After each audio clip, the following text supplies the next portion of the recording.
প্রতি শীতের মৌসুমে আমাদের অঞ্চলে অতিথি পাখি দেখা দেয়। এবছরও অনেক অতিথি পাখি আসছে। আপনারা যারা জানেন শীতের সময় এক এক অঞ্চলে যে অতিথি পাখিগুলো আসে, এই অঞ্চলগুলোতে প্রচুর পরিমাণ খাবার থাকে। আমাদের অঞ্চলে বনগুলো শুকায় গেছে, এটা আপনার একটু নিচা জমি, এটার জন্য প্রচুর পরিমাণ খাবার পায়। আর যেসব অঞ্চলে এই পাখিগুলো থাকে, এই অঞ্চলে কি আসলে প্রচুর শীত কিনা এটা জানি না, কিন্তু আমাদের এখানে হালকা হালকা শীত আর প্রচুর শীতের সময় অতিথি পাখি অনেক পাওয়া যায়। আমাদের এখানে ব্যতিক্রম না, প্রচুর অতিথি পাখি।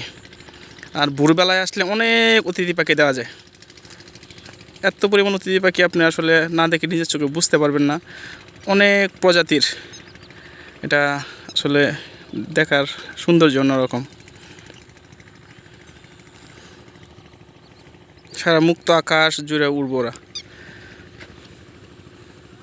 এই যে এখন সম্ভবত কোনো একটা ক্ষেতের মধ্যে গিয়ে বসে পড়বো, অনেকক্ষণ ধরে উঠতেছে।